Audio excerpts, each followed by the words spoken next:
Hello guys, good evening. ഇന്ന് ഞാൻ എൻ്റെ സ്റ്റാർ ഫ്രൂട്ടിൽ നിന്നും കുറച്ച് കാകൾ പറിച്ചെടുക്കാമെന്ന് വിചാരിച്ചു. 1-2 വട്ടം കായൊക്കെ കഴിഞ്ഞ് ഞാൻ വെട്ടി നിർത്തിയിരുന്നു.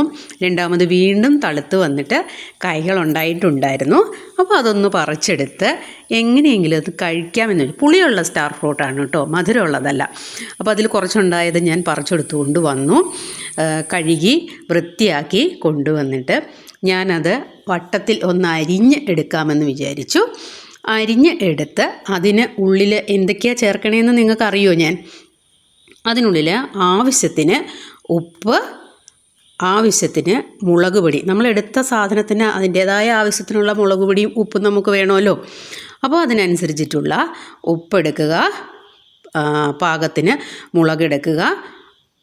അത് കോമ്പൻസേറ്റ് ചെയ്ത് നിൽക്കാൻ വേണ്ടിയിട്ട് ഒരു അല്പം പഞ്ചസാരയും കൂടി ഞാൻ കൂടെ ചേർക്കുന്നുണ്ട്. അപ്പോൾ പുളിയുടെ കൂട്ടത്തിൽ ഉപ്പും മുളക് അതുപോലെ തന്നെ പഞ്ചസാരയും ഒക്കെ കൂടി ആകുമ്പോൾ നല്ല അടിപൊളി ടേസ്റ്റായിരിക്കും കേട്ടോ. ഇത് നമുക്ക് സിട്രിക് ആസിഡിൻ്റെ ഗുണം കിട്ടുകയും ചെയ്യും. ഇത് സ്റ്റാറിൻ്റെ ഷേപ്പ് ഉള്ളതുകൊണ്ടാണല്ലോ നമ്മളിതിന് സ്റ്റാർ ഫ്രൂട്ട് എന്ന് വിളിക്കുന്നത്. നമ്മൾ കട്ട് ചെയ്ത് കഴിയുമ്പോൾ ഇതിന് സ്റ്റാറിൻ്റെ ഷേപ്പാണുള്ളത്. ഞാൻ അത്രയും ചെയ്ത് കഴിഞ്ഞപ്പോഴത്തേനും വായിൽ വെള്ളം ഊർന്നു എന്നും പറഞ്ഞുകൊണ്ട് എൻ്റെ മോൾ അതിൽ നിന്നും ഒരെണ്ണം വേഗം എടുത്ത് തിന്നുന്നുണ്ടായിരുന്നു. നമ്മൾ ചെയ്യുമ്പോൾ തന്നെ നമുക്ക് വായിൽ വെള്ളം ഊറുമല്ലോ. അതുപോലെ രുചികരമായിരുന്നു ഇത്രയും ചെയ്ത് കഴിഞ്ഞപ്പോൾ. ഇതും കൊണ്ട് നമുക്ക് വേറെയും പ്രോഡക്റ്റ് ഉണ്ടാക്കാനായിട്ട് സാധിക്കും കേട്ടോ.